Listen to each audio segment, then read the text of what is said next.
the puppy development coordinator team, and we're really interchangeable. So as much as you are assigned a designated coordinator, we're always here to help just about anybody if you need us. What's also nice is that um, all three ladies will be helping in the chat room. So if you have questions today, feel free to type your questions into the chat room and they can help get acknowledged. So for just some basic business, you guys are always really good at this, but I'm just going to remind it if you're new, make sure that you mute your microphone. That helps us to get the most best feed. And also make sure that you turn off your video camera or your video feed. If you're not familiar with how to do that, your microphone should have a little slash through it, and your video camera should have a slash through it, those icons on your screen. And that just tells us that we're off, and that helps us to get the best video reception for our presentation. So we're going to go ahead and get started. Looks like Nancy Colombo, you have your hand raised. Did you need something or was that by mistake? Might have Mistake. been. Okay. By mistake. Okay. I got to see you for just a brief moment in time, Nancy, yesterday. Oh yeah, I know I did. I saw you too. Yeah, I dropped off Bailey yesterday, and we got the two puppies have been together 4 weeks, and they've been wonderful together. I've never done it before. It was a great experience to have a new Oh, puppy and my older puppy. Yeah, great experience. good, good, good. All right, so we are going to go ahead and get started without much ado. Just give me 1 second. I'm going to switch my screen over, and I'm going to pull up my presentation.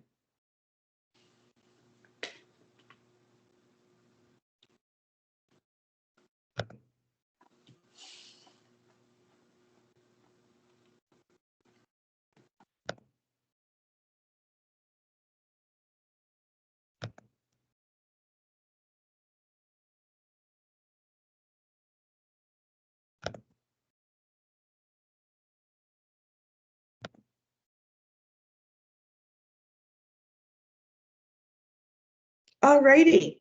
Okay, so we're going to go ahead and get jumped in. My presentation today and all of our virtual training sessions, they are presented by Premier Pet Supply, which is a local pet store here in southeastern Michigan. They have about probably 8 or 10 different locations now.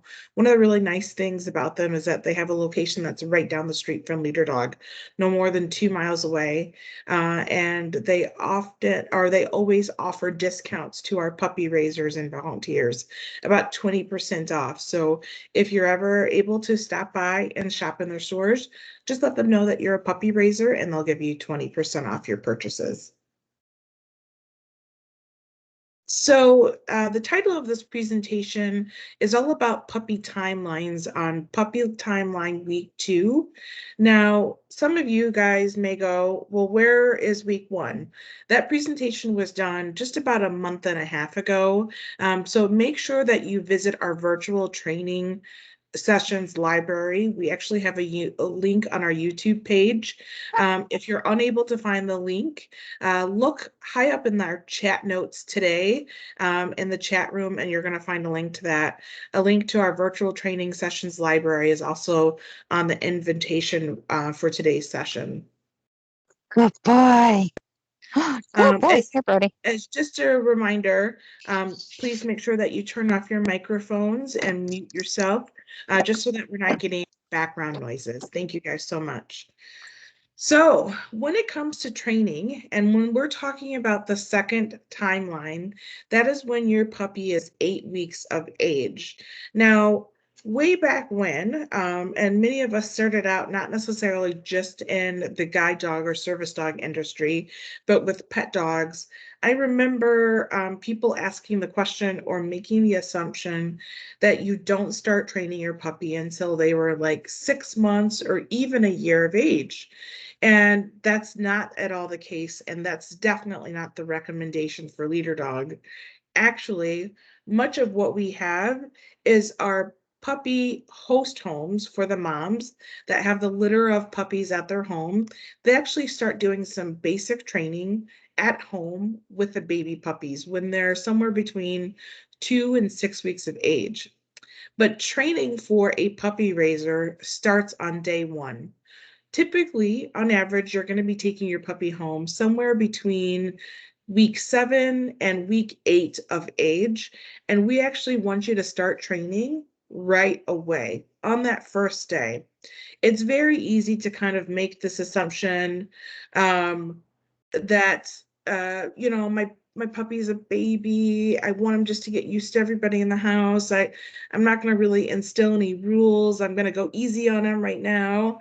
And while we definitely want him to be very comfortable and adapting in his new environment, we also want to make sure that the guidelines and our expectations of what we would have for a 12-month-old puppy are the same expectations and the guidelines that we would have for our 8-week-old puppy. And we're going to talk about that in a little bit more detail in just a couple of slides. So we're going to keep moving through. So there is a lot of teaching. If you look over this timeline, it's about 4 or 5 pages long just for this week 2, 8 weeks of age timeline. And it's pretty intensive, the expectations that we have for you. Some of the skills and behaviors that we have expectations for are applying the bandana to your puppy, working on appropriate elimination or taking them outside to eliminate, what we call park, drop it or a give cue, teaching them to go to a mat, greeting people appropriately, impulse control exercises. Obedience, of course, is going to be a really big one that starts right away. Teaching our puppies how to settle, teaching the behavior touch, and even walking on a loose leash. So we're going to start by getting into some of these basic core training pieces. And one of the most basic ones is a tool that you're going to be getting in your puppy bag. We give you lots of things to get started with, and one of which is going to be the bandana. We also give you a jacket that identifies that your puppy is being trained for leader dog and that they are in work mode. But typically that jacket's going to be too big for those baby puppies when you're first bringing them home. They almost never really fit until the puppies are about 12 to 16 weeks of age. And we don't want them to be uncomfortable for the puppies to wear. So we definitely recommend that you wait. You can get started though with the bandana right away, and we're going to use the bandana and the jacket interchangeably. It's not something that you're going to use that tool at the same time. So it's not necessary for our puppies to have both the bandana and the jacket on. We want them to look very clean and very uniform. How we ask that you have your puppy wear the bandana is by actually tying the 2 corners in a knot, just like you would with any bandana, so that there's a loop or an opening for them to stick their head into. So some may think that we're actually going to tie it around their neck, but if you make that loop first, it allows us to slip the bandana over their head. This is important for a specific reason, and this is where you in the chat room come in. So let me know why you think it's more beneficial for you to slip the bandana over your puppy's head rather than tying it around their neck. Let me know in the chat room. So the method that you're going to be using, of course, is our preferred method, and that's working with food reinforcement. So once I make that loop and the bandana is already tied and I've got that opening, I'm going to give my puppy some treats, let them start nibbling. And as they're nibbling and taking the pieces of treats out of my fingertips, I'm going to be sliding the bandana over their head and the entire time that they're eating, and let them eat a couple more kibbles. And when it's time for me to take the bandana off, I'm going to do the exact same thing in reverse. I'm going to start giving them a couple of treats, and then I'm going to gently remove the bandana and slip it back over the head. Now, this can be a training session in itself, by itself, nothing else. You practice that on and off action, getting treats. Now, how long do you do this for? Well, that depends. I think this is one of those skills that's going to last a puppy, ideally in a guide world, a lifetime or a really long period of time. It's something that I only want them to be tolerable of, but I want them to be really, really comfortable and almost excited in some ways of having something to be slipped over their head. And so I want you to continue to do treats, definitely for the first month, maybe for the first couple of months, and maybe for the first 3 or 4 months. There really is no expiration time on how often you do this behavior. Make sure that your puppy enjoys and feels comfortable with being dressed in this manner. So, I got some feedback on my question. I asked, why do we slip it over their head rather than just tie it and untie it? And some of the feedback we got is to take it off in order to park, and that is partially correct. We do need to make sure that the bandana is off, but not necessarily my main motivation. It looks like, yep, people are talking about pairing them and mimicking the action that we would do when it comes to using a guide dog harness. And that is exactly it. So when it comes to placing a guide dog harness, that equipment is going to be slipped over their head. And this is our time that we can start pairing that behavior at a very early age and getting the puppy familiar with it. Great answers, guys. So we talked about some of those parking behaviors, and again, that is a big expectation of what we do with our puppies as puppy raisers. They do not come with the skill already instilled in them. Their host home may have them outside a couple of times, but really at a young age, typically they're eliminating on newspapers or some sort of matting or material substrate inside. So this is something that is going to be your responsibility. And in the beginning, it's going to be much of a full-time job. Your goal really is to set your puppy up for so much success that they never make a mistake. So if I can get them out every about 20 minutes, sometimes in some cases it might be 15 minutes or every 30 minutes, depending on the puppy. They have an opportunity to eliminate, and then we go in and come about a day. That is the most ideal setup. High traffic times or most important times that we want to keep in mind are when our puppies are transitioning in some way. So they may be sleeping and waking up from a nap. That's definitely a big time, that transition, when we want to get them outside to eliminate.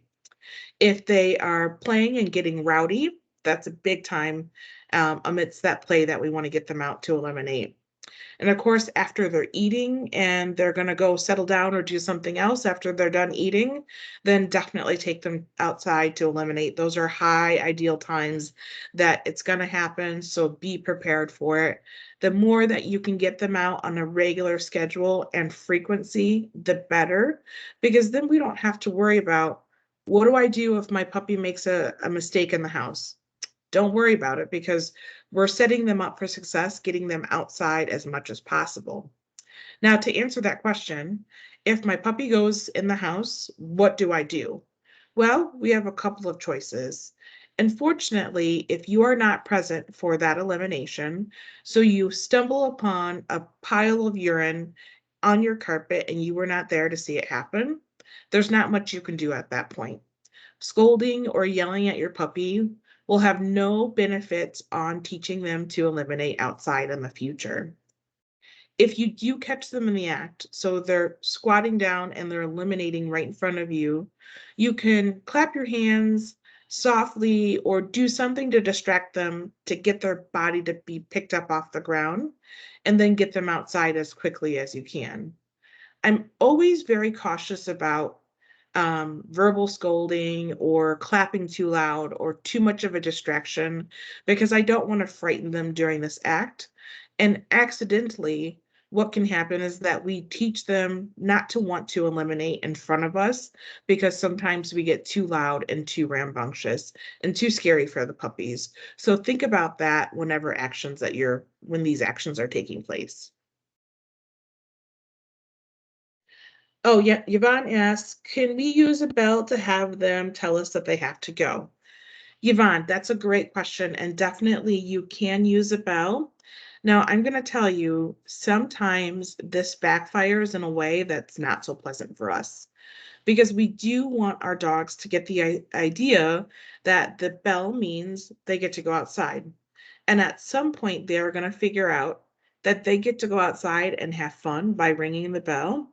But we don't want to spoil the fact that they're ringing the bell to go outside and eliminate. So we do need to get in the practice of letting them go outside when they ring the bell. Now, when you're starting to hear the bell ring about 30 times a day, it's not so pleasant anymore. I have a dog that I taught to scratch on my door, and she probably scratches my door no less than 80 times a day, and I am not kidding you. She loves to go outside. That's one of her favorite activities. But I didn't want to break that cycle of her really telling me that she's got to go outside to eliminate. And so it can be kind of a curse and a blessing in some ways. So it's just something that you need to consider it. Some other behaviors that we really want to teach as puppy raisers in this early stage is laying down quietly on a mat. My mat is what we call a foundation skill. So with the foundation skill, it allows me to bridge the gap to many other behaviors and teaching new behaviors that are even more sophisticated. Settle, just hanging out quietly at a raiser or at a handler's feet is not something that is very exciting at all, but I'm going to tell you it is one of the keys to success of a future guide dog. So if we can teach our puppies to lay down quietly at your feet, tune out the world, and just hang out until they're needed again, my goodness, you are at a good place as a puppy raiser. So I use my mat as a really, really fun place to teach them to go. And I want to teach the mat like it's a magnet. Every time they see it out, they are drawn to it. One thing I keep in mind with the mat is that this is very different than a dog bed. It's not something that stays out all day long. It's something that only comes out during specific training times, and then I put it away. That's why one of the things that I look for in a mat is portability and something that can easily be folded up or tucked away. Some people use a carpet square. Some people use an old towel or a rag. There are commercially made available mats out there. And our gift shop here at Leader Dog, we sell the brand Mutt Mat, and it's really one of my favorite tools. I use a Mutt Mat for all of my dogs. I've had my Mutt Mats for years. I probably have them in a couple of different sizes. They kind of come with a sling that can go over your shoulder, and they're really, really nice, and they're easy to wash up, and they wash up really well. Some people cut down a yoga mat and use that as their mat for their puppy. You can be pretty creative. Obviously, we don't want something that's too interesting for your puppy to chew on. And again, this is not a bed. This is not something that has to be really thick, heavy padding, because we're going to bring it with us when we go to restaurants and we're practicing sitting near a park bench, or if I'm in a meeting and I bring my puppy with me, I want them to sit underneath my feet and just kind of tune the world out nice and quietly. Whenever I see them attempt to show interest in the mat in the beginning or walk on the mat on their own, then I make sure that I give them a couple treats. And when I do this, I'm very specific on my treat location. I try not just to treat to their mouth, but I actually deliver the treat to the mat right in front of their feet or right in between their legs. So if I can, I'm going to try to see if I can get this. Oh.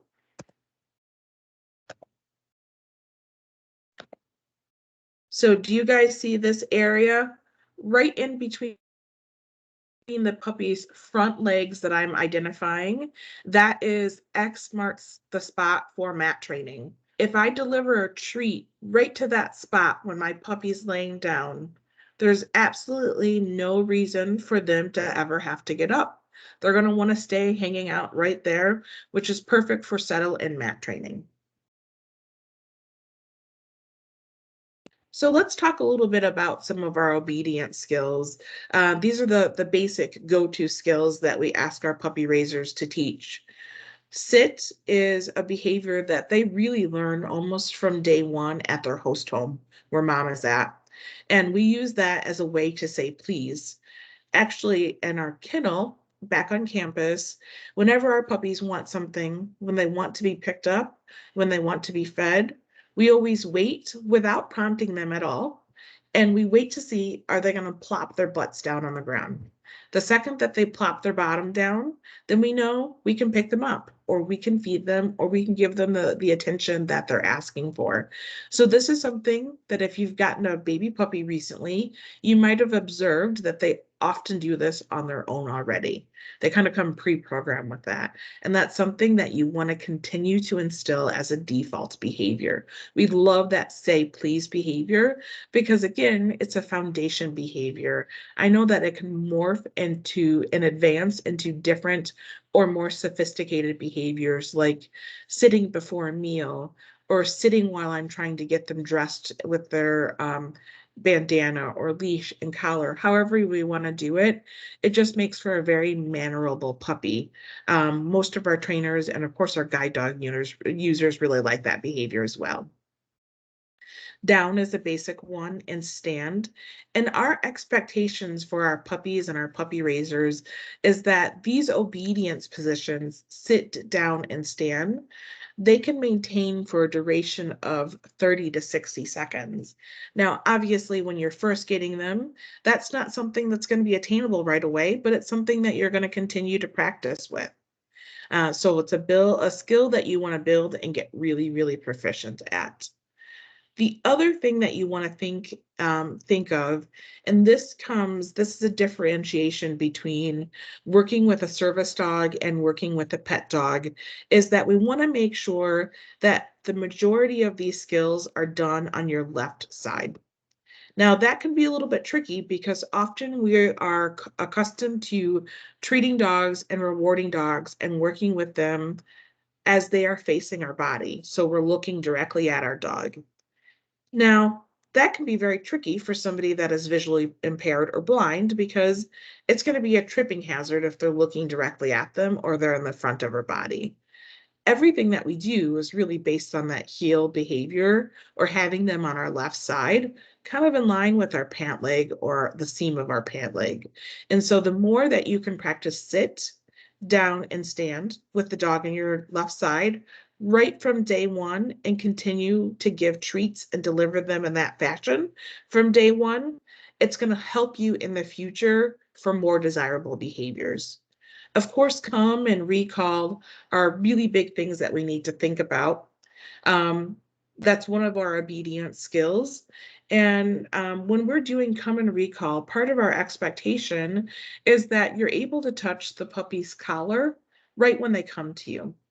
Now, when we're teaching come, something important to keep in mind is that come doesn't necessarily mean that my puppy is running across the field. Come for me is when my puppy is within close proximity to my body. I can reach out and I can touch them and I can grab a hold of their collar. So that is defined as come. I can teach that by every time I see my puppy in that close proximity of my body, so close that I can reach out and touch them and grab their collar. If I do that and tell them the word come, that starts to define the behavior. So I don't necessarily need to practice calling them across a large yard. I just want to practice identifying that when you're that close to me and I grab your collar, I'm going to say come, and that's what you're going to get rewarded for. All of our obedience, whether it's stay, name recognition, sit down, stand, recall, any of those pieces, I definitely recommend that you practice for at least 5 minutes daily. Practice in lots of different settings. One of my favorite tools to do is microwave minutes. So when I'm microwaving something, maybe I'm heating up my lunch in the microwave, that's a really good time for me to practice a little bit of obedience because my meal's probably going to be in there for a couple of minutes. And I know that I get that knocked out of the way. These skills are also exhausting for our puppies. And I know that your puppies are very busy and they're very active and you're asking, how do I settle them down? Settle them down by doing training and exhaust their brain because about 15 minutes of work is about the equivalent of 1 mile of physical exercise. So think about that. How do you want to spend your time? walking your puppy for 1 mile or doing activities for their brain for about 15 minutes, and you can exhaust them very much in the same way. So touch is another big activity or skill that we want to practice with. And we talked about this quite a bit in our previous week 1 session when the puppies were about 7 weeks old. This is a really introductory behavior and a skill that we want every puppy to know. This is also a foundation skill. And when I say foundation skill, that means it's going to be a branch or a bridge that's going to allow me to teach more sophisticated behaviors in the long term.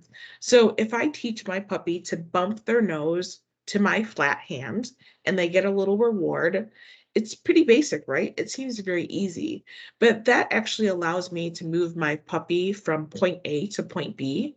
Maybe I don't have a leash on my puppy. Maybe they got away from me and I need them to stay with me. I can use the touch cue as a way to lead them from point A to point B.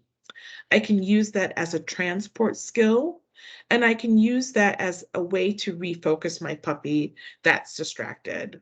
That's one of the ways that we assess very distractive or reactive dogs. Can I get them to focus on something else? If I give them this basic skill that they were taught almost since day 1, are they able to follow it? For many dogs, it's more trick-like and they really enjoy it, and it's something that they want to keep up with. How do we mark and how do we reinforce these behaviors? So you probably hear us say mark and reward quite a bit. Probably it drives you a little bit crazy because we say it so frequently. Well, our marker word is our bridge or our way that we identify that behavior is so great, I want to see more of it. So if every time my puppy plops his bottom down on the ground and I tell him yes in an excited voice, kind of like I won the lotto, and I give him a treat, what does yes mean? Yes is kind of like us as people hearing the word cha-ching. It means that your bank account is going to get a little bit bigger. And for our puppies, that means a treat is coming. Now, sometimes in our training, we're going to say the word yes in that same excited voice, and we're not going to mean it. We actually did it by mistake. Maybe I thought my puppy was going to plop his bottom down and sit, but in fact, he didn't, and I've already said the word yes. Guess what? We owe him a treat. That's one of those important keys of not breaking this promise and really teaching them the significance of this word and the magic behind this word. And we want to use this in just about every avenue of teaching behavior. There is one time, actually, you know what? I'm going to say there's 2 times. And this is one of my quiz questions for the chat room. Give me 1 or 2 times, we'll see how savvy you guys are, that when you are working with your puppy, you may not use the word yes marker. And that's any marker across the board. So give me 2 applications where I would recommend that you're not going to use the yes marker with your puppy. Suzanne, good job. When you want duration, and there's some more pieces to that, keep those answers coming in. Yvonne's thinking when she eliminates, but that's not quite what I'm thinking, Yvonne. I understand where you're going with that. We'll see if somebody else gets it. There is a specific task that we do with our puppy raisers that we're not going to be using the word yes during this task. I'll give you guys another second. I'll go over food rewards. Pam, good job. Relaxation protocol. Yvonne, good job. Relaxation protocol. And typically when they are settling too. So when my puppy is quiet on a mat and they're laying at my feet and they're really not going anywhere, that's the other time that I typically don't mark, but I may reward by itself. So every so often, I'll just drop a piece of kibble down on the mat and reward their behavior, but I don't mark yes because I don't want it to end the behavior or for them to get distracted and move away. Great answers, guys. So let's talk a little bit about reinforcement, because much of what we talked about, all of these skills that we're teaching, need to be reinforced. And their primary reinforcer in general, something that is very valuable in order to sustain life for our dogs, of course, is food. Now, for the average dog, That's what they're going to want to work for. That's what they love more than anything, especially for the breeds that we're using. Our Labradors, they're not going to turn down food, and we use kibbles for just about everything. I actually allocate much of my kibble for different exercises throughout the day. Sometimes I even put it all in a bowl in the morning. So if I know that my puppy's going to get a total of 3 cups of food per day, then I'm going to put it in a big bowl in the morning. And throughout the day, I use that for training practices. And I practice a little bit of everything. Sometimes I might take the food and put it in different food puzzle toys. Sometimes I might practice obedience or other skills that we're going to get into in just a few minutes. So I really want to make sure that I have a physically fit puppy, that their physique is appropriate for their age and their size. And I'm not going over their appropriate calorie intake. I'm using the exact same amount of food that they should get, but I never necessarily put it in a bowl. I just keep it in my training pouch or in some sort of container that I can continue to pull out of throughout the day. I also consider doing food bowl exercises so that I know that my puppy's going to be comfortable with me approaching my food.